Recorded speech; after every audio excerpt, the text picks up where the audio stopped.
Fazendeiro, esconde filha por 40 anos. Verdade veio à tona e mudou o destino da herança milionária. Existem segredos que deveriam permanecer enterrados para sempre. Segredos que, quando revelados, destroem famílias inteiras, abalam fortunas e expõem verdades tão perturbadoras que mudam o rumo de gerações. O que você está prestes a ouvir é uma dessas histórias.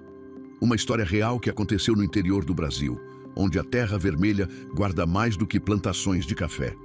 Ela guarda mentiras, traições e um segredo que permaneceu oculto por mais de 40 anos. Um segredo tão chocante que, quando finalmente veio à tona, ninguém na família Silveira voltou a ser o mesmo. E tudo começou com uma caixa de madeira empoeirada, encontrada no lugar mais improvável possível. Antes de começarmos essa jornada perturbadora, me conta aqui nos comentários, de qual cidade você está assistindo esse vídeo? Quero saber se você também é do interior. Se conhece essas histórias de família que todo mundo esconde debaixo do tapete. Deixa aqui embaixo e vamos começar essa história que vai te deixar sem palavras. Era outubro de 2022, quando Rafael Silveira pisou pela primeira vez na fazenda Santa Efigênia, após 15 anos longe daquele lugar. Rafael tinha 38 anos, era advogado bem-sucedido em São Paulo, casado, 2 filhos, uma vida completamente diferente daquela que seu avô, Coronel Edmundo Silveira, havia construído no interior de Minas Gerais. A fazenda estava abandonada há 3 anos, desde que o velho Edmundo faleceu aos 91 anos, levando consigo décadas de histórias, algumas gloriosas, outras que ele preferia que morressem com ele. Rafael não queria estar ali. Ele tinha deixado aquele lugar para trás por um motivo. As memórias da infância na fazenda eram uma mistura confusa de domingos ensolarados, cavalgando pelos pastos, e noites tensas, ouvindo os adultos discutirem em vozes abafadas. Seu avô era um homem duro, respeitado e temido em igual medida. Coronel Edmundo havia construído um império agrícola, mas ao custo de ser um pai distante e um avô ainda mais distante. Rafael cresceu sabendo que não deveria fazer muitas perguntas. No interior, principalmente em famílias tradicionais, sempre houve esse pacto silencioso. Não se mexe no passado, não se desenterra o que está morto e enterrado. Mas agora, Rafael estava ali porque não tinha escolha. Seu pai, Antônio Silveira, o filho mais velho do coronel Edmundo, havia morrido de um ataque cardíaco fulminante 6 meses antes. Antônio tinha apenas 63 anos. A morte foi tão repentina que nem deu tempo de colocar os assuntos em ordem. E agora Rafael, como único filho homem, tinha a missão ingrata de organizar a papelada da herança, decidir o que fazer com a fazenda e, principalmente, mediar os conflitos que já estavam surgindo entre os herdeiros.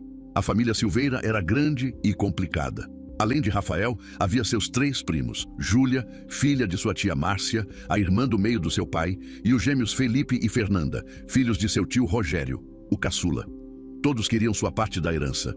Todos achavam que mereciam mais do que os outros. E ninguém queria realmente assumir a responsabilidade de cuidar daquela propriedade de 200 hectares que, sem os cuidados adequados, estava se deteriorando rapidamente. Rafael estacionou seu carro importado em frente à casa-sede da fazenda.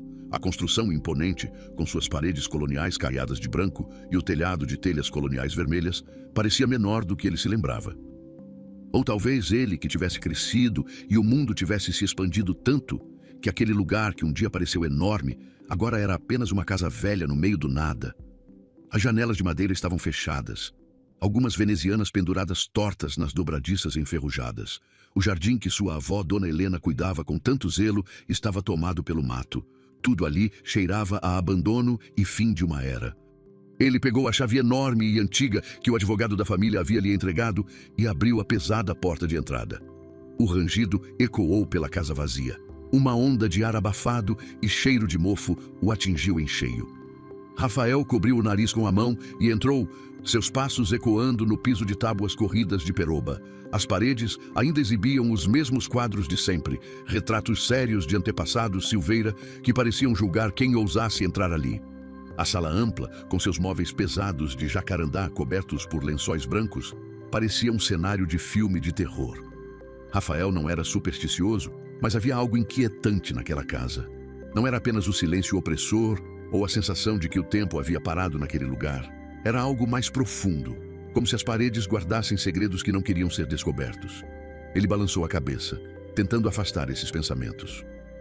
Estava ali para trabalhar, não para se deixar levar por fantasias. Ele passou o dia inteiro catalogando documentos, separando papéis importantes de recibos antigos sem valor. A casa tinha 3 quartos no andar de cima, além da suíte principal onde seu avô dormia. Rafael decidiu deixar esse cômodo por último. Havia algo de profundamente pessoal e invasivo em mexer nas coisas íntimas de alguém que já se foi, especialmente alguém tão reservado quanto o coronel Edmundo. Quando finalmente subiu as escadas rangentes e abriu a porta do quarto principal, já eram quase 6 da tarde. A luz dourada do fim de tarde entrava pelas frestas das janelas, criando raios de poeira dançante no ar parado. O quarto era espartano. Uma cama de casal com estrutura de ferro, um guarda-roupa antigo de mogno, uma cômoda, uma cadeira de balanço de madeira perto da janela e, no canto, uma escrivaninha coberta de papéis. Rafael começou pela escrivaninha. A maior parte era previsível. Contas antigas, recibos de compra de gado, correspondências com fornecedores, documentos da fazenda. Tudo muito organizado, muito metódico, muito característico de seu avô. Ele estava quase terminando quando notou algo estranho. Embaixo de uma pilha de envelopes amarelados, havia uma tábua solta no piso de madeira. Não era óbvio. Se ele não tivesse esbarrado com o pé e ouvido o som oco, nunca teria percebido. Rafael se ajoelhou e, com cuidado, levantou a tábua. Ali, no vão escuro entre as vigas, havia uma caixa de madeira. Seu coração acelerou. Aquilo era deliberadamente escondido. Alguém não queria que fosse encontrado. A caixa era de cedro envelhecido, aproximadamente do tamanho de uma caixa de sapatos, com uma fechadura pequena, mas sem chave. Rafael a sacudiu levemente e ouviu o som de papéis se movendo lá dentro. Ele olhou ao redor, como se alguém pudesse estar observando, e então pegou um clipe de papel da escrivaninha. Com um pouco de habilidade e algumas tentativas frustradas, conseguiu forçar a fechadura antiga. O mecanismo cedeu com um clique satisfatório. Rafael abriu a tampa devagar. Lá dentro havia envelopes, fotografias amareladas pelo tempo, um rosário de madeira e o que parecia ser uma certidão de nascimento. Ele pegou a certidão primeiro. O papel era velho, frágil, datado de 1977. Seu coração quase parou quando leu o nome: Maria Aparecida Silveira. Pai: Edmundo Silveira. Mãe: Josefa Rodrigues dos Santos. Rafael leu e releu aquelas palavras. Maria Aparecida Silveira? Ele nunca tinha ouvido falar de nenhuma Maria Aparecida na família. Conhecia todos os primos, todas as tias e tios. A árvore genealógica da família Silveira era algo que seu avô fazia questão que todos soubessem de cor. Mas aquele nome não estava lá. E a data de 1977 significava que essa pessoa, se ainda estivesse viva, teria 45 anos. Seria da mesma geração de seu pai. Com as mãos tremendo levemente, Rafael pegou as fotografias. A primeira mostrava uma jovem mulher negra, bonita, com um sorriso tímido, segurando um bebê embrulhado em uma manta clara. No verso, escrito em letra cursiva delicada, estava Josefa e Maria, 3 meses, janeiro de 1978. A próxima foto mostrava a mesma mulher, um pouco mais velha, junto com uma menina de aproximadamente 5 anos. A criança tinha olhos escuros e brilhantes, cabelos cacheados presos em 2 tranças. Atrás estava escrito: Minha Jô e Minha Maria, 1982. Rafael sentiu um nó na garganta. Havia algo de profundamente tocante naquelas imagens. A ternura no olhar daquela mulher, a inocência da criança e aquela caligrafia, Minha Jô e Minha Maria, sugeria afeto, intimidade, algo que definitivamente não combinava com a imagem do avô Durão que ele conhecera. Ele continuou examinando o conteúdo da caixa. Havia cartas, dezenas delas, todas endereçadas a Josefa Rodrigues dos Santos, em um endereço que Rafael não reconhecia. As cartas estavam todas abertas, e muitas pareciam ter sido lidas e relidas múltiplas vezes, as dobras do papel gastas e rasgando nas bordas. Rafael pegou uma ao acaso e começou a ler. Minha querida Jô, envio mais dinheiro para as despesas do mês. Espero que seja suficiente. Maria está crescendo bem? Mande notícias. Penso em vocês todos os dias, mas você sabe que não posso ir visitá-las agora. A situação aqui em casa está complicada. Helena anda desconfiada. Preciso ser discreto. Tenha paciência. Um dia as coisas vão melhorar. Com carinho, Edmundo. Rafael sentiu como se tivesse levado um soco no estômago. Aquelas palavras, escritas pelo seu próprio avô, confirmavam o impensável. O coronel Edmundo Silveira, O homem que pregava moral e bons costumes, que ia à missa todos os domingos, que julgava severamente qualquer deslize de comportamento na família, havia tido uma filha fora do casamento. E não apenas isso. Ele mantinha um relacionamento paralelo, enviava dinheiro, escrevia cartas carinhosas. Havia um lado do seu avô que ninguém na família conhecia. Mas onde estavam essas pessoas agora? Por que ninguém nunca soube disso? E o que é mais importante, o que aconteceu com Maria Aparecida Silveira? Rafael continuou lendo as cartas. Elas pintavam um quadro cada vez mais complexo. Josefa trabalhava na fazenda, era isso que ficava claro. Ela havia sido empregada doméstica na casa-sede, provavelmente no final dos anos 70. O relacionamento entre ela e Edmundo tinha começado ali, em algum momento enquanto Dona Helena cuidava dos 3 filhos legítimos do casal, Antônio, Márcia e Rogério. As cartas de Edmundo eram uma mistura estranha de afeto genuíno e praticidade fria. Ele claramente se importava com Josefa e com a filha, mas sempre deixava claro que havia limites. Ele nunca poderia assumir aquela relação publicamente. Nunca poderia reconhecer Maria como filha. A reputação da família, os negócios, a posição social, tudo isso estava em jogo. Josefa parecia aceitar isso, pelo menos nas entrelinhas do que as cartas revelavam. Ela nunca exigia, nunca a ameaçava, apenas pedia o necessário para criar a filha com dignidade. Uma carta de 1985 revelou algo perturbador.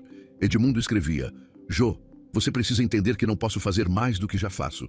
Helena descobriu sobre os pagamentos. Ela não sabe dos detalhes, mas está questionando as finanças. Tive que inventar uma história sobre dívidas de jogo. Precisamos ser ainda mais discretos. Vou continuar ajudando, mas por um tempo os valores serão menores. Peço sua compreensão." Rafael balançou a cabeça, incrédulo. Sua avó Helena havia descoberto algo, mas aparentemente nunca soube toda a verdade. Ou talvez soubesse e fingisse que não sabia. No interior, principalmente naquela época, muitas mulheres preferiam ignorar as traições dos maridos a enfrentar o escândalo de um divórcio ou de um confronto público. Ele continuou procurando por mais informações na caixa. Havia recibos de pagamentos, sempre em dinheiro, sempre em valores modestos, documentos escolares de Maria, boletins de notas mostrando que ela era uma aluna exemplar. Um certificado de conclusão do ensino médio, com honras ao mérito. Rafael sentiu uma pontada de tristeza. Aquela garota era inteligente, dedicada e havia sido completamente apagada da história da família. No fundo da caixa, encontrou um último envelope, diferente dos outros. Era mais novo, datado de 2005. Dentro havia uma carta, mas não era da caligrafia de Edmundo. A letra era feminina, irregular, como de alguém que estava escrevendo com dificuldade ou emoção intensa. "Senhor Edmundo, sou Maria Aparecida, sua filha. Minha mãe faleceu mês passado. Câncer. Antes de morrer, ela me contou tudo. Me contou sobre o Senhor, sobre por que nunca tive pai, sobre por que vivemos sempre no limite, lutando por tudo. Ela me fez prometer que nunca procuraria o Senhor, que não causaria problemas para sua família. Ela me fez prometer que guardaria esse segredo. Mas eu preciso que o Senhor saiba. Minha mãe era uma mulher boa, ela te amou de verdade. E eu, mesmo sem nunca ter tido um pai, sempre quis conhecê-lo. Não estou pedindo nada. Só queria que soubesse que existo, que sua filha existe. E que, apesar de tudo, não guardo rancor. Minha mãe me ensinou a não guardar rancor. Espero que o Senhor tenha uma boa vida. Maria." Rafael precisou parar de ler por um momento. Os olhos ardiam e ele não tinha certeza se era pela poeira do quarto abandonado ou por algo mais. A dignidade daquela carta, a generosidade de espírito de alguém que tinha todos os motivos para estar amarga e ressentida, era devastadora. Maria não estava pedindo reconhecimento, não estava exigindo dinheiro ou posição. Ela apenas queria que seu pai soubesse que ela existia. E a resposta de Edmundo? Rafael procurou freneticamente na caixa por alguma indicação de que seu avô havia respondido àquela carta, mas não havia nada, nenhum rascunho, nenhuma cópia, nenhuma evidência de que ele tivesse sequer tentado contato. O velho coronel havia recebido aquela carta tocante de uma filha que ele havia abandonado e simplesmente a guardara naquela caixa, junto com todos os outros segredos que ele esperava levar para o túmulo. Rafael olhou pela janela. O sol já estava se pondo, tingindo o céu de laranja e roxo. Ele precisava tomar uma decisão. O que fazer com aquela informação? Ele tinha em mãos a prova de que existia mais uma herdeira da fortuna Silveira. Uma herdeira que tinha tanto direito quanto ele, seus primos e qualquer outro descendente do coronel Edmundo. Mas revelar isso significaria abrir uma caixa de Pandora que poderia destruir o que restava da família. Ele pensou em seu pai, Antônio. Será que ele sabia? Será que suspeitava de algo? Rafael lembrou-se de momentos estranhos da infância. Conversas que paravam abruptamente quando ele entrava na sala. Olhares trocados entre os adultos que ele não entendia na época. Talvez houvesse rumores, sussurros, mas nada concreto o suficiente para virar verdade estabelecida. E agora? Agora, Rafael tinha a verdade nas mãos. Uma verdade que tinha 45 anos de idade e um nome: Maria Aparecida Silveira. Ele pegou o celular e, com os dedos trêmulos, digitou o nome no Google. Precisava saber se ela ainda estava viva, onde estava, o que havia sido da sua vida. Os resultados da busca foram frustrantes a princípio. Maria Aparecida era um nome comum, especialmente naquela região de Minas Gerais. Havia dezenas, centenas de resultados.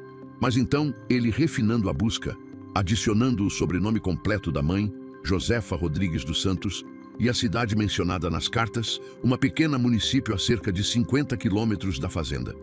E ali, finalmente, encontrou algo.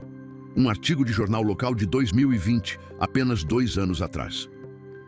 O título dizia: Professora aposentada inaugura biblioteca comunitária em bairro carente. A foto mostrava uma mulher de meia idade, cabelos grisalhos presos em um coque, óculos de armação simples, um sorriso caloroso. Mas eram os olhos que fizeram Rafael ter certeza absoluta. Aqueles eram os mesmos olhos da criança nas fotografias antigas. Eram os olhos do coronel Edmundo. Eram os olhos da família Silveira. Maria Aparecida havia se tornado professora. Segundo o artigo, ela dedicara 40 anos de sua vida à educação de crianças carentes, sempre lutando por melhores condições nas escolas públicas da região. Com suas economias modestas de professora aposentada, ela havia comprado um pequeno imóvel no bairro onde crescera e o transformara em uma biblioteca comunitária, oferecendo aulas de reforço gratuitas e um espaço seguro para as crianças da comunidade. Rafael leu o artigo 3 vezes. A ironia era cruel e brilhante ao mesmo tempo. Enquanto os Silveira legítimos brigavam por herança, por terras, por dinheiro, enquanto Felipe se tornava um playboy irresponsável que torrava dinheiro em carros e festas, enquanto Fernanda se casava e descasava acumulando pensões, enquanto Júlia vivia de aparências em São Paulo, gastando além das posses para manter um status que já não existia, Maria Aparecida, a filha esquecida, dedicava sua vida a ajudar os outros. Ela era, talvez, a única verdadeira herdeira dos valores que o coronel Edmundo pregava, mas não praticava. Rafael dormiu naquela noite na fazenda, no quarto de hóspedes, mas mal conseguiu fechar os olhos. Sua mente girava incessantemente. Pela manhã, tomou uma decisão. Ele precisava encontrar Maria Aparecida pessoalmente antes de decidir qualquer coisa. Precisava olhar nos olhos daquela mulher, ouvir sua história, entender quem ela realmente era. Só então poderia decidir o que fazer com aquele segredo. No dia seguinte, Rafael pegou o endereço da biblioteca comunitária do artigo e dirigiu até lá. Era um bairro simples, casas pequenas e bem cuidadas, ruas de paralelepípedo, crianças brincando na calçada. A biblioteca era uma casa modesta, pintada de azul claro, com uma placa artesanal na frente. Biblioteca Comunitária Josefa Rodrigues. Educação é liberdade. O nome da biblioteca fez Rafael engolir seco.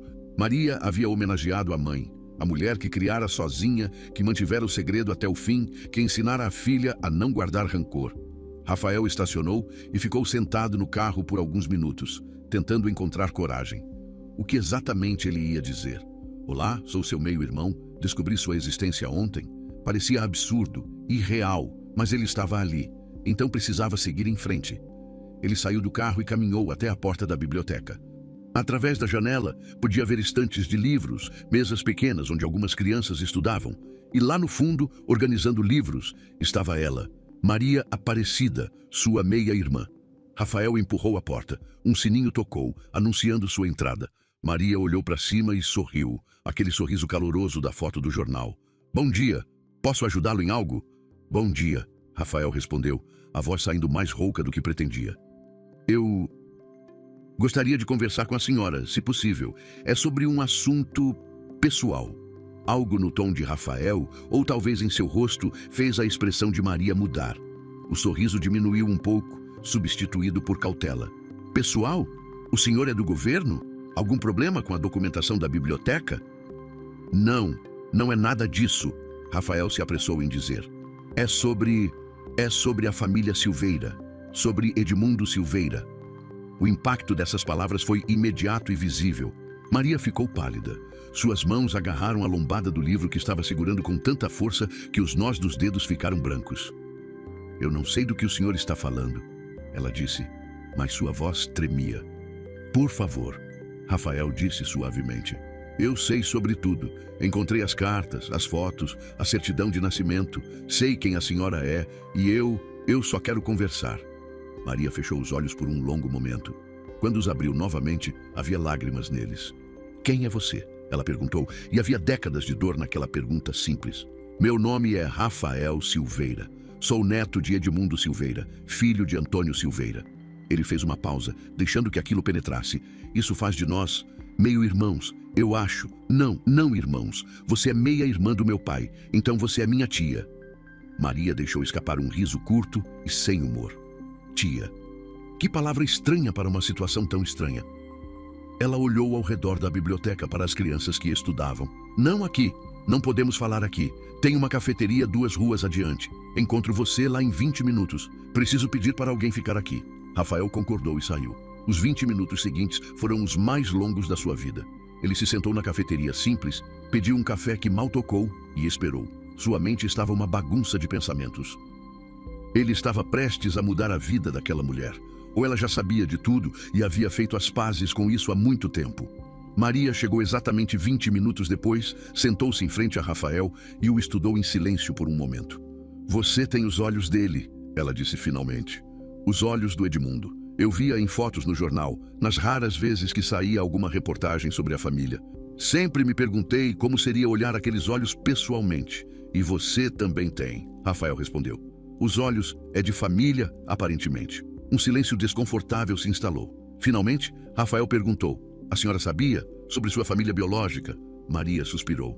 Minha mãe me contou quando tinha 17 anos. Até então, eu pensava que meu pai havia simplesmente ido embora quando eu era bebê. Muitas crianças crescem assim, sem pai. Não parecia estranho, mas quando fiz 17, minha mãe estava doente pela primeira vez, nada grave ainda, mas ela ficou assustada. Achou que precisava me contar a verdade caso algo acontecesse com ela. E como você se sentiu quando descobriu?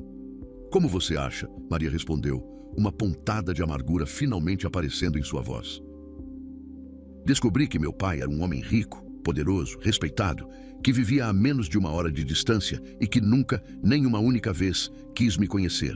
Que eu era um segredo sujo, algo para ser escondido. Que minha existência era uma vergonha para ele. Rafael não sabia o que dizer. Sinto muito, parecia patético e insuficiente. Maria continuou. Minha mãe me fez prometer que nunca procuraria ele. Ela dizia que causaria problemas para todo mundo, que não mudaria nada, que ele tinha outra família e não seria justo com eles. Durante anos, eu obedeci essa promessa. Mas quando ela morreu, em 2005, eu quebrei essa promessa. Escrevi uma carta para ele. Eu encontrei a carta, Rafael disse suavemente. Estava na caixa com todas as outras coisas. Ele respondeu? Maria perguntou, e havia esperança em sua voz mesmo depois de tantos anos. Ele disse alguma coisa? Rafael balançou a cabeça, o coração apertando. Não havia nenhuma resposta. Sinto muito. Maria deixou escapar uma risada amarga e enxugou uma lágrima que escorria pelo rosto. É claro que não havia. Não sei por que ainda tinha esperança. Ele teve 17 anos após aquela carta, 17 anos para me procurar, para dizer qualquer coisa e escolheu o silêncio. Escolheu me esquecer até o dia em que morreu. Ele não esqueceu, Rafael disse. Ele guardou tudo. As fotos, as cartas, sua certidão de nascimento, tudo. Ele escondeu, sim, mas não jogou fora. Acho que, à sua maneira distorcida, ele se importava. Se importar não é o suficiente, Maria respondeu, e havia uma firmeza em sua voz agora.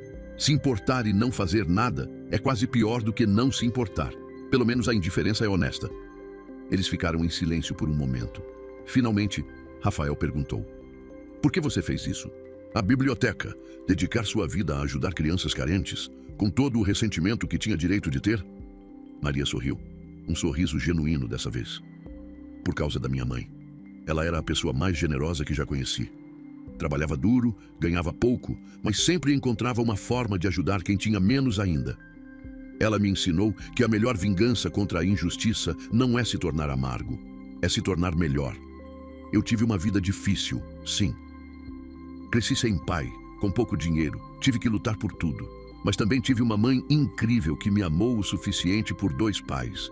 E tive educação, mesmo que em escolas públicas precárias. A educação me salvou, me deu oportunidades. Então decidi retribuir isso. Decidi que outras crianças como eu também teriam acesso a livros, a conhecimento, a esperança. Rafael sentiu um nó na garganta. Havia tanta dignidade naquela mulher, tanta força. Ela era mais Silveira em espírito do que qualquer um dos herdeiros legítimos. Posso te perguntar uma coisa? Rafael disse.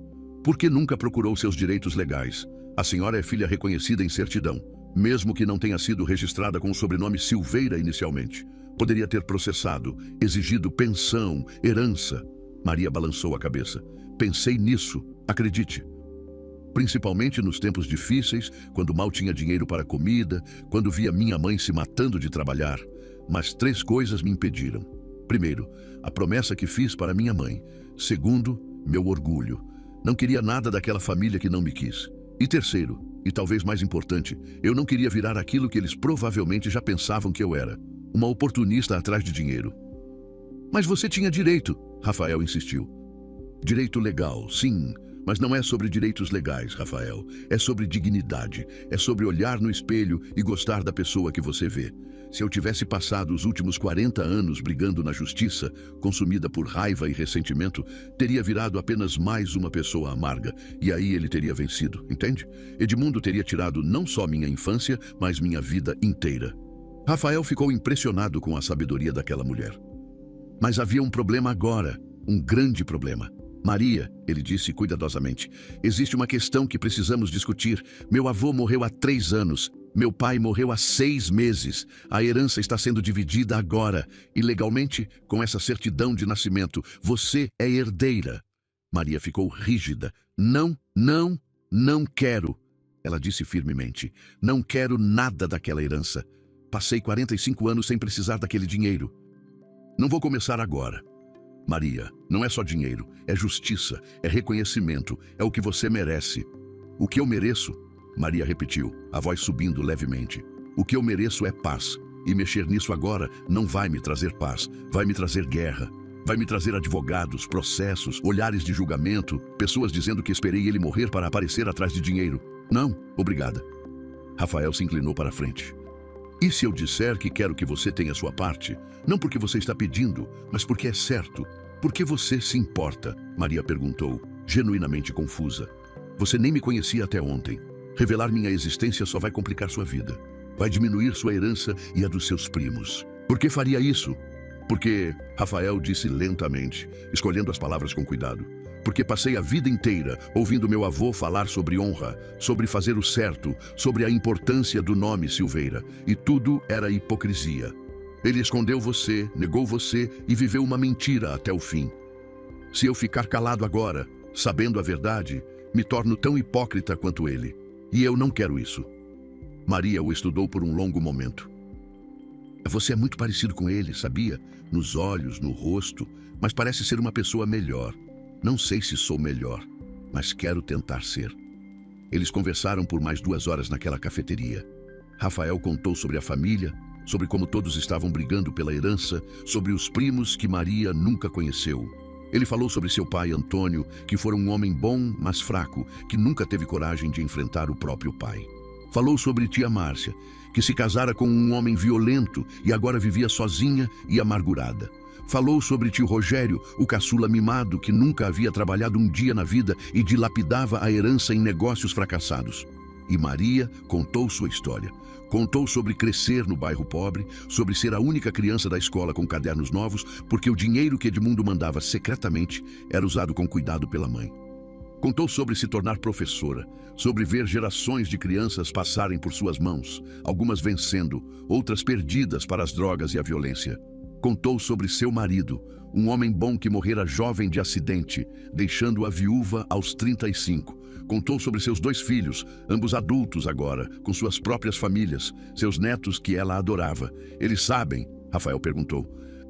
Mas seus filhos, sobre sua família biológica, sabem que o avô deles não estava presente, que há algo na história que não foi contado. Mas não dei detalhes. Não vi necessidade de passar essa mágoa adiante. Para eles, eu sou apenas a mãe e a avó que os ama. O resto é passado. Rafael admirava aquela capacidade de seguir em frente, de não deixar que o passado envenenasse o presente, mas também sabia que o passado tinha uma forma de alcançar o presente, quiséssemos ou não. Quando finalmente se despediram, já era meio da tarde. Rafael prometeu que não faria nada sem falar com ela primeiro. Maria fez ele prometer que pensaria bem antes de abrir aquela caixa de Pandora. Ambos sabiam que, uma vez revelado o segredo, não haveria como voltar atrás. Rafael passou os dias seguintes em conflito interno. Ele voltou para São Paulo, voltou para seu escritório de advocacia, para sua esposa Ana Paula e seus filhos. Mas não conseguia parar de pensar em Maria Aparecida. Não conseguia parar de pensar na injustiça de tudo aquilo. Foi Ana Paula quem finalmente o confrontou. O que está acontecendo com você? Está distante? Preocupado? Tem algo a ver com a fazenda? Rafael contou tudo para ela. Mostrou as fotos, as cartas, a certidão de nascimento. Contou sobre seu encontro com Maria e esperou pelo julgamento de sua esposa, pela reação que fosse. Ana Paula ficou em silêncio por um longo tempo depois que ele terminou. Finalmente, ela disse: "Você precisa fazer o que é certo, não pelo dinheiro, não pela herança, mas pelo princípio. Essa mulher foi apagada da história dela mesma. Ela merece, no mínimo, reconhecimento. Mas e os outros? Júlia, Felipe, Fernanda? Isso vai causar um caos. Deixe causar." Ana Paula disse com uma firmeza que Rafael conhecia bem. "Eles vão sobreviver. Eles sempre tiveram privilégios que Maria nunca teve. É hora de um pouco de justiça, mesmo que tardia." Foi essa conversa que deu a Rafael a coragem que precisava. Ele marcou uma reunião com todos os herdeiros. Disse que havia descoberto documentos importantes na fazenda e que precisavam conversar pessoalmente. Todos concordaram, embora com relutância. As brigas por herança já estavam desgastando os relacionamentos familiares. A reunião foi marcada para a fazenda mesmo, terreno neutro.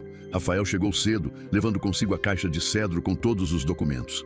Seu coração batia acelerado. Ele não tinha certeza de como seus primos reagiriam, mas sabia que não havia volta.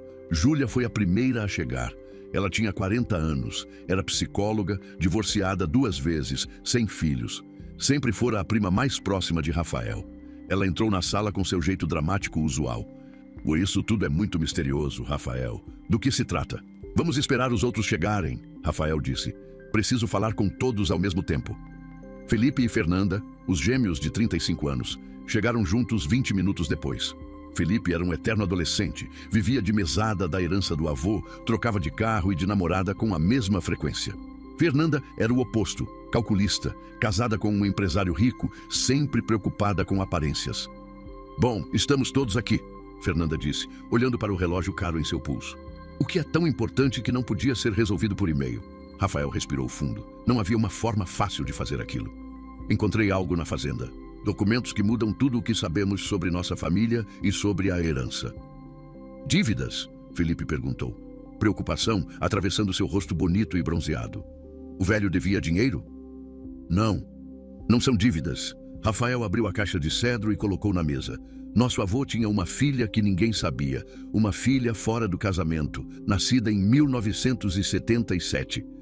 O silêncio que se seguiu foi absoluto. Júlia foi a primeira a reagir. "O quê? Como assim uma filha? Isso é loucura." "Não é loucura. Está tudo aqui." Rafael começou a mostrar os documentos, as fotos, as cartas. O nome dela é Maria Aparecida. A mãe era Josefa Rodrigues dos Santos, que trabalhava na fazenda. Edmundo manteve o relacionamento em segredo por anos, enviava dinheiro, mas nunca reconheceu a filha publicamente. Fernanda pegou a certidão de nascimento, seus olhos percorrendo o documento com a precisão de quem está procurando uma falha, uma falsificação. "Isso não pode estar certo. Papai teria sabido, vovô teria contado para alguém."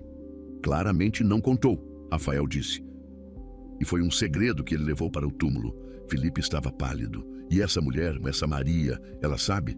Ela vai vir atrás da herança?"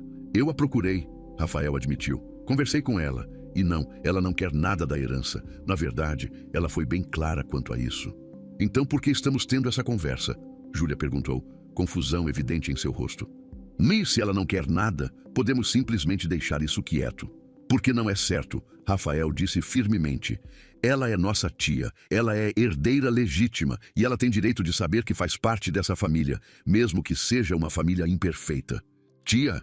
Fernanda soltou uma risada sem humor. Ela não é nossa tia. Ela é produto de uma traição, um erro que nosso avô cometeu.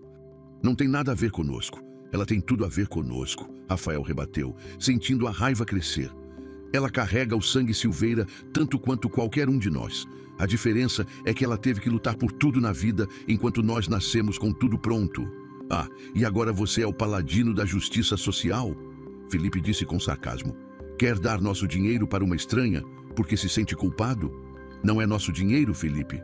É a herança do Edmundo. E ela tem direito legal a uma parte. Júlia estava folheando as cartas, lendo com atenção. Lágrimas começaram a escorrer pelo seu rosto. Vocês leram essas cartas? Leram mesmo? O vovô, ele amava essa mulher, amava essa criança, e nós nunca soubemos. Era uma amante, Fernanda disse friamente. Não confunda afeto de homem casado, entediado com amor verdadeiro. Você é tão cínica, Júlia respondeu. Não consegue ver o drama humano nisso tudo? Uma mulher que amou um homem que nunca pôde assumir ela publicamente. Uma criança que cresceu sem pai porque ele era covarde demais para enfrentar a sociedade. Drama humano? Fernanda se levantou, furiosa. Vou te dizer qual é o drama humano. Vovó Helena viveu anos sem saber que o marido tinha outra família, que ele desviava dinheiro da família legítima para sustentar uma bastarda. Esse é o drama humano. Não chame ela assim, Rafael disse, sua voz cortante como uma lâmina. Por quê? É o que ela é, tecnicamente. Rafael se levantou também, encarando a prima. Porque ela tem nome. Ela é uma pessoa, não um termo técnico. E eu vou reconhecê-la como parte dessa família, com ou sem aprovação de vocês. Você não tem autoridade para isso, Felipe disse. Somos 4 herdeiros diretos. Você não pode tomar essa decisão sozinho. Não preciso da autoridade de vocês. A lei está do lado dela. Com essa certidão, ela pode entrar com processo e exigir sua parte. Estou dando a vocês a chance de fazer isso da forma certa, de incluí-la por escolha, não por obrigação legal. E se recusarmos? Fernanda perguntou, cruzando os braços. Então eu vou para a justiça sozinho. Apresento esses documentos e deixo que o processo siga seu curso. Mas aí, em vez de resolvermos isso em família, vai virar uma batalha pública. Advogados, investigadores, a imprensa querem que o nome Silveira seja arrastado na lama desse jeito? Aquilo fez Fernanda hesitar. Se havia algo que ela valorizava acima de tudo, era a reputação, a imagem pública da família. Júlia limpou as lágrimas. Eu quero conhecê-la. Quero conhecer Maria Aparecida. Se ela é nossa tia, se é parte dessa família, então quero saber quem ela é. Júlia, não seja ridícula. Fernanda começou, mas Júlia a cortou. Não sou ridícula, sou humana. E diferente de vocês, ainda tenho coração. Ela olhou para Rafael. Você pode arranjar um encontro? Rafael assentiu. Posso tentar, mas não garanto que ela vai aceitar. Felipe estava inquieto, claramente fazendo cálculos mentais. Se ela entrar na divisão, quanto cada um de nós perde? Sério, Felipe? É isso que te preocupa? Júlia disse com desgosto. Sim, me preocupa. Desculpa se eu sou prático. Temos uma herança para dividir e de repente surge mais uma pessoa. Isso muda tudo. Rafael respirou fundo. A fazenda está avaliada em aproximadamente 15 milhões. Há mais alguns imóveis, investimentos, que somam outros 5 milhões. No total, estamos falando de 20 milhões, mais ou menos. Dividido entre 4, cada um receberia 5 milhões. Com 5 herdeiros, cada um recebe 4 milhões. 1 milhão de diferença, Felipe murmurou. 1 milhão que eu não estava esperando perder. Você nunca teve esse milhão, Rafael apontou. Era uma herança que você esperava receber, não algo que você conquistou. E honestamente, Felipe, o que você vai fazer com 5 milhões que não poderia fazer com 4? Já desperdiçou mais que isso na sua vida. Felipe ficou vermelho, mas não rebateu. Ele sabia que Rafael estava certo. A reunião terminou sem resolução definitiva. Fernanda saiu furiosa, dizendo que consultaria seus próprios advogados. Felipe saiu abatido, claramente infeliz, mas sem argumentos. Júlia ficou, ajudando Rafael a guardar os documentos. Você está fazendo a coisa certa, ela disse suavemente. Não sei se isso vai consertar décadas de injustiça, mas é um começo. Você realmente quer conhecê-la? Rafael perguntou. Muito. Acho que preciso. Toda a minha vida me senti fora de lugar nessa família. A divorciada, a que nunca conseguiu fazer nada direito aos olhos do vovô. Talvez Maria e eu tenhamos mais em comum do que parece. Rafael ligou para Maria naquela noite e contou sobre a reunião. Ela ouviu em silêncio, e quando ele terminou, ela suspirou profundamente. Você realmente fez isso. Abriu a caixa de Pandora. Fiz. e não me arrependo. Maria, uma das minhas primas, quer te conhecer.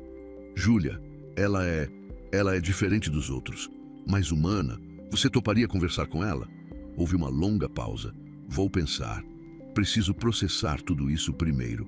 É muita coisa depois de uma vida inteira de silêncio. Entendo, sem pressão, mas a oferta está aí. Passaram-se 2 semanas. Rafael estava começando a achar que Maria não entraria em contato quando ela finalmente ligou. Aceito conhecer Júlia, ela disse, mas em terreno neutro, na biblioteca, ela que venha aqui. Quero que ela veja quem eu sou, o que construí com minhas próprias mãos, sem a ajuda de Silveira nenhum. Rafael passou a mensagem para Júlia, que concordou imediatamente. O encontro foi marcado para o sábado seguinte. Rafael não estava presente. Tinha sido escolha deles ter aquele primeiro encontro a sós. Mas Júlia ligou para ele naquela noite, a voz embargada de emoção. Rafael, ela é incrível. Ela é tudo que nossa família deveria ser e não é. Ela é gentil, generosa, humilde, mas forte. Passamos 3 horas conversando. Ela me mostrou a biblioteca, me apresentou as crianças da comunidade. Eu chorei. Chorei porque ela teve que lutar tanto por tão pouco enquanto nós desperdiçamos tanto tendo tudo. Ela falou sobre a herança? Nem mencionou. Nem uma vez. Ela não se importa com o dinheiro, Rafael. Ela realmente não se importa. Mas sabe o que eu falei para ela? O quê? Falei que ela merece ser reconhecida, não pelo dinheiro, mas pelo princípio, e que eu vou lutar ao seu lado para isso acontecer. Fernanda e Felipe que se danem. Vamos fazer isso acontecer. E foi o que fizeram. Com o apoio de Júlia, Rafael contratou o melhor advogado de família que conhecia e iniciou o processo legal para reconhecimento tardio de Maria Aparecida como filha de Edmundo Silveira e, consequentemente, como herdeira legítima. Fernanda, como esperado, lutou com unhas e dentes. Contratou investigadores para tentar encontrar algo que desqualificasse Maria. Tentou alegar que as cartas eram falsificadas, que a certidão era fraudulenta, que tudo não passava de uma tentativa elaborada de golpe. Mas a verdade tem uma forma de prevalecer. Os exames de DNA que Maria concordou em fazer, não para provar nada a si mesma, mas para calar os céticos, confirmaram o que todos já sabiam. Ela era geneticamente filha de Edmundo Silveira. As cartas foram autenticadas por peritos. Os documentos eram genuínos. O processo levou 8 meses. 8 meses de audiências, depoimentos, perícias. A história vazou para a imprensa local, como Rafael tinha previsto. Fazendeiro tradicional escondia filha ilegítima. Foi a manchete sensacionalista. Mas a forma como Maria lidou com a exposição pública surpreendeu a todos. Em uma entrevista para o jornal local, ela disse: "Não estou fazendo isso por vingança ou por dinheiro. Estou fazendo isso porque toda criança merece saber de onde veio. Merece ter seu lugar reconhecido no mundo. Passei 45 anos sendo um segredo, uma vergonha. Não mais. Existo. Sempre existiu. E agora, finalmente, está registrado não apenas em minha certidão de nascimento, mas em reconhecimento público. A opinião pública ficou do lado dela. Como não ficaria? Aqui estava uma mulher que havia dedicado a vida a ajudar outros, que não estava pedindo nada além de reconhecimento, enfrentando uma família rica que tentava negá-la até o fim. A decisão judicial veio em novembro de 2023. O juiz não apenas reconheceu Maria Aparecida como filha de Edmundo Silveira, mas também como herdeira legítima com os mesmos direitos que os outros filhos. A herança seria dividida em 5 partes, não 4. Fernanda recorreu, obviamente. O processo se arrastou por mais alguns meses, mas em abril de 2024, o Tribunal Superior manteve a decisão. Estava encerrado. Maria Aparecida Silveira era oficialmente parte da família. A divisão dos bens foi feita com a supervisão judicial. A fazenda, que ninguém queria realmente administrar, foi colocada à venda. O valor seria dividido entre os 5 herdeiros. Os outros imóveis e investimentos também foram liquidados e divididos. Maria recebeu sua parte, 4 milhões de reais. Era mais dinheiro do que ela jamais havia imaginado ter. Mas o que ela fez com isso surpreendeu todos novamente, embora talvez não devesse. Ela usou parte do dinheiro para expandir a biblioteca comunitária, comprando o prédio vizinho e duplicando o espaço. Criou um fundo permanente que garantiria o funcionamento da biblioteca indefinidamente. Estabeleceu um programa de bolsas de estudo para jovens carentes da região e guardou o suficiente para garantir conforto para seus filhos e netos. Minha mãe sempre dizia que dinheiro não traz felicidade, mas falta de dinheiro traz muito sofrimento. Maria explicou quando Rafael foi visitá-la 6 meses depois da divisão da herança. Eu não preciso de muito para ser feliz, mas posso usar esse dinheiro para aliviar o sofrimento de muitas pessoas. E isso me traz uma alegria que nenhum Silveira entenderia. Rafael olhou ao redor da biblioteca expandida e renovada. As prateleiras novas, cheias de livros, os computadores para as crianças pesquisarem, a sala de leitura com puffs confortáveis, o pequeno auditório onde palestras e oficinas aconteciam semanalmente. Era um legado bonito, muito mais bonito do que qualquer coisa que o coronel Edmundo havia deixado. Meu avô seria, não sei, talvez orgulhoso, talvez envergonhado, provavelmente um pouco dos dois. Seu avô era um homem complexo, Maria disse, sem rancor na voz. Ele era produto de seu tempo, de sua classe, de suas circunstâncias. Não o desculpo, mas o compreendo. E agora, finalmente, fiz as pazes com isso. E Fernanda, Felipe, você os perdoou também? Maria sorriu. Perdoar sugere que eles me feriram pessoalmente, mas não fizeram. Eles apenas reagiram com medo de perder algo que achavam que era deles por direito. Não guardo rancor deles. Na verdade, não penso muito neles. Júlia vem te visitar regularmente, Rafael comentou. Sim, ela é uma alma gentil. Viramos amigas, imagina só. Ela até me ajuda aqui na biblioteca às vezes. Dá palestras sobre saúde mental para os adolescentes da comunidade. Quem diria que algo bom sairia de tudo isso? Rafael passou o resto da tarde ali, ajudando Maria a organizar uma doação de livros que havia chegado. Enquanto trabalhavam lado a lado, ele pensou em como era estranha a vida, como os segredos mais bem guardados eventualmente encontravam a luz. E como às vezes a justiça, mesmo tardia, ainda era justiça. Quando estava saindo, já anoitecendo, Maria o chamou. Rafael? Sim? Obrigada. Por não deixar que eu continuasse sendo um segredo, por insistir que eu importava, por fazer o que seu avô nunca teve coragem de fazer. Rafael sentiu os olhos arderem. Foi a coisa certa a fazer. Nem sempre fazemos a coisa certa, mesmo quando sabemos qual é. Você fez. Isso significa tudo para mim. Eles se abraçaram, um abraço que carregava décadas de injustiça finalmente sendo corrigida, de família finalmente sendo redefinida, não por sangue apenas, mas por escolha e reconhecimento. 2 anos se passaram desde aquele dia. A Fazenda Santa Efigênia foi vendida para um grupo de investidores que a transformou em um resort ecológico. O dinheiro foi dividido, as pontas soltas amarradas, os processos encerrados. Fernanda nunca falou com Maria ou Rafael novamente. Ela cortou laços com a família, alegando que havia sido traída. Felipe, surpreendentemente, usou parte de sua herança para finalmente fazer algo produtivo. Abriu uma empresa de turismo rural que estava indo bem. Júlia e Maria se tornaram próximas, visitando-se regularmente, suas filhas e netos convivendo como primos que eram. E Rafael? Rafael aprendeu que herança não é apenas sobre dinheiro ou propriedades. É sobre as histórias que contamos, os segredos que guardamos ou revelamos, as escolhas que fazemos quando ninguém está olhando. O coronel Edmundo havia deixado uma herança financeira considerável, mas também havia deixado uma herança de mentiras e dor. Rafael havia escolhido transformar essa herança, expondo a verdade, mesmo quando era inconveniente, mesmo quando custava caro. E Biblioteca Josefa Rodrigues agora tinha uma placa adicional na entrada, uma placa que Maria havia insistido em colocar. Em memória de todas as histórias não contadas, todos os segredos guardados e todas as pessoas esquecidas, que este espaço seja onde todas as vozes são ouvidas. Era uma forma bonita de honrar não apenas sua mãe, mas sua própria jornada de invisibilidade para reconhecimento. E era talvez a melhor vingança possível contra o silêncio que havia definido tanto de sua vida. Criar um espaço onde o silêncio não era permitido, onde histórias eram celebradas, onde toda voz importava. A filha esquecida da fazenda não era mais esquecida. Ela havia encontrado seu lugar, não pedindo por ele, mas permitindo que aqueles com coragem o reconhecessem. E nesse reconhecimento, todos envolvidos haviam aprendido algo valioso. Que família é tanto sobre quem escolhemos incluir, quanto sobre quem o sangue nos liga. Que segredos, por mais bem guardados, eventualmente encontram a luz. E que justiça, mesmo quando tardia, ainda tem o poder de curar feridas que décadas de silêncio apenas aprofundaram. Era uma história do interior, sim, mas era também uma história universal, Sobre verdade, sobre coragem, sobre o que significa realmente fazer parte de uma família e sobre como, às vezes, os esquecidos são aqueles que mais têm a nos ensinar sobre dignidade, generosidade e força verdadeira. E então, depois de tudo, a pergunta que ficava era: quantos outros segredos ainda estão enterrados em fazendas antigas, em casarões coloniais, em baús trancados e porões empoeirados?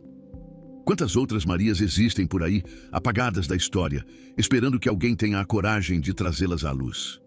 A resposta, infelizmente, é muitas. Mas esta história, pelo menos, teve seu final. Um final não perfeito, porque nada que envolve décadas de injustiça pode ser perfeito. Mas um final onde a verdade prevaleceu, onde a dignidade foi restaurada e onde uma mulher que passou a vida sendo um segredo finalmente pôde existir completamente, abertamente, como sempre deveria ter existido. Maria Aparecida Silveira, filha, mãe, avó, professora, bibliotecária, filantropa. E agora, finalmente, reconhecidamente, parte da família Silveira. Não porque eles permitiram, mas porque ela sempre foi. Sempre foi.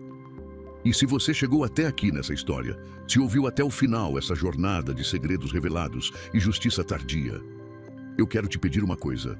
Se essa história tocou você, se te fez pensar sobre suas próprias histórias de família, sobre os segredos que podem estar escondidos em seus próprios baús e gavetas, deixa aqui embaixo nos comentários. Conta pra gente, sua família também tem segredos guardados? Tem histórias que ninguém fala? Porque eu acredito que quanto mais falamos sobre essas coisas, menos poder elas têm sobre nós. E se você gostou dessa história, se quer continuar ouvindo histórias reais do interior brasileiro, histórias sobre famílias, segredos, traições, vinganças e redenções, então não esquece de se inscrever no canal e deixar aquele like. Porque cada curtida, cada inscrição me mostra que essas histórias importam, que as pessoas querem ouvir sobre as vidas reais, complicadas e fascinantes que acontecem longe dos holofotes. Ativa o sininho das notificações também, porque toda semana tem história nova aqui. Histórias que vão te fazer pensar, que vão te emocionar, que vão te fazer ver que a vida no interior, por mais simples que pareça de fora, é cheia de dramas, mistérios e reviravoltas que qualquer novela invejaria. Muito obrigado por ter chegado até aqui comigo nessa jornada. Até a próxima história. E lembra, todo segredo, mais cedo ou mais tarde, vem à tona. A questão é, o que fazemos quando isso acontece? Um abraço e até a próxima.